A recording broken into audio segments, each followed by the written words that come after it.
Hello everyone. RRB NTPC का exam जो कि 2026-27 साइकिल वाला मतलब जिसका नोटिफिकेशन अभी अगस्त या सितंबर में आने वाला है, उस एग्जाम की प्रिपरेशन अगर आप कर रहे हो या करना चाहते हो तो आपके पास अब एकदम भी टाइम नहीं है। अब आपको सीरियस होके पढ़ना है। आज मैं आप लोगों से बात करूंगा कि आप मैथ्स में कैसे स्ट्रेटजी बनाएं, कैसे मैथ्स को पढ़ें जिससे मैथ्स में फुल स्कोर कर पाए या एक दो सवाल ही आपके गलत हों, क्योंकि इतना करने पे ही सिलेक्शन होगा। मैथ्स बहुत जरूरी है और मैथ्स बहुत आसान भी है। मैंने बेयर मिनिमम एफर्ट दिए थे मैथ्स में, मतलब ऐसा कभी नहीं किया कि बैठ के कोई मैथ की पीवाई की बुक सॉल्व की हो, किसी चैप्टर के चैप्टर वाइज 400-500 सवाल लगाए हों, 4-4 5-5 घंटे दिन के मैथ्स पढ़े हों, तब जाके कुछ मैथ्स अच्छी हुई थी। मैंने बहुत बेयर मिनिमम एफर्ट दिए थे, अच्छी चीजें पढ़ी थी अच्छी जगह से।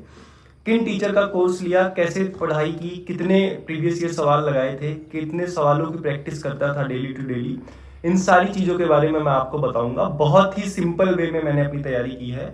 1 से 1.5 साल की तैयारी में मेरा सिलेक्शन हो गया है और फाइनली मैं आज आप लोग को बताऊंगा कि कैसे आप बेयर मिनिमम देके मतलब बिना किसी चीज़ की हाइप बनाए आराम से पढ़ के सिलेक्शन ले सकते हो। सिंपल तरीकों से मैंने पढ़ाई की थी, सिंपल तरीके आज आपको मैं बताने जा रहा हूँ। सबसे पहले अगर आपको मैथ्स स्ट्रॉन्ग करनी है, बिगिनर लेवल पे ही बात करूंगा। जिन्होंने कहीं से कुछ किया है मैं उनके बारे में अभी बात नहीं कर रहा हूँ, थोड़ी देर बाद भी उनके बारे में बात करूंगा।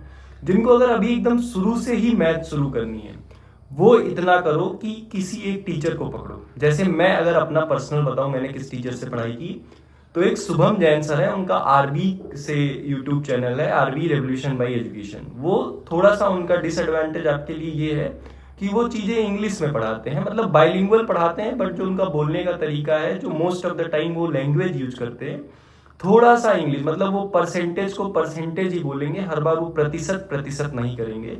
ज्योमेट्री को, हर चीजों को मतलब वो थोड़ा इंग्लिश में बोलते हैं, इसीलिए आप उनके पास जाओ या ना जाओ, बाकी भी और टीचर्स हैं, मैंने उनसे पढ़ा था, वो बेस्ट टीचर हैं मैथ्स के पूरे यूट्यूब पे मेरी नजर में।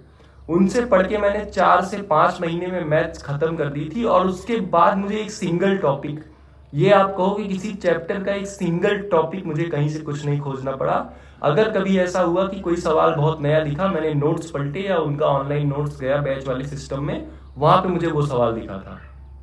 आप अगर चाहो तो मैथ्स के लिए आदित्य रंजन, गगन प्रताप या राकेश यादव सर, किसी एक टीचर का इनमें से बैच ले लो। शुभम जैन सर आपके लिए बेस्ट है अगर आप थोड़ी सी इंग्लिश की आपको बेसिक अंडरस्टैंडिंग है। एक दो आप उनका यूट्यूब पे वीडियो देख लेना, वो कैसे पढ़ाते हैं एकदम क्लियर हो जाएगा। अगर उनसे पढ़ पाओ तो एकदम बेस्ट है, वरना गगन प्रताप सर है, आदित्य रंजन सर है, राकेश यादव सर, इन लोगों में से किसी का एक रिकॉर्डेड बैच लेना। लाइव या ऑनलाइन पढ़ने के चक्कर में मत जाना, 1000-1500 रुपए खर्च कर देना। एक रिकॉर्डेड बैच लेना और अपने हिसाब से चैप्टर्स को खत्म करते हुए जाना। हाई प्रायोरिटी पे अरिथमेटिक रखना, जैसे परसेंटेज हो गया, ratio, proportion, profit loss, time, speed and distance, इन सारे चैप्टर्स को पहले पढ़ो और फिर आगे बढ़ते जाओ।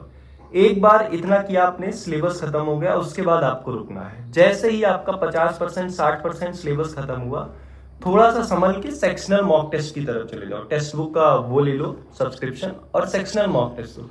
कोई पीवाई की बुक नहीं खरीदनी है, कोई फर्जी के सवाल नहीं लगाने हैं। 200-200 400-400 सवाल चैप्टर के आप लगाते जा रहे हो। इनका कोर्स पढ़ो, कोर्स में जितने सवाल कराएं उन सारे सवालों को एक तरीके से समझो। और जितने भी, जैसे प्रॉफिट एंड लॉस आपने चैप्टर शुरू किया, प्रॉफिट लॉस चैप्टर में मान लो 20 टाइप के इन्होंने सवाल बताए कि यहाँ पे डिस्काउंट, सक्सेसिव डिस्काउंट, और एक बार डिस्काउंट, एक बार प्रॉफिट, ऐसा कुछ सारा, मतलब जितने भी टाइप के हैं सारा उन्होंने बताया। उसको आप सारे टाइप के सवाल लिखो, टाइप 1, टाइप 2, टाइप 3 कॉपी में लिखा आपने।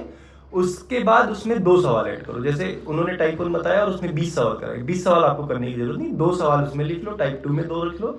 क्वाइंसाइज नोट्स बनाओ, अच्छे से स्टडी करो, जो वो मैटर पढ़ाए उतना पढ़ो और उन पे भरोसा रखो।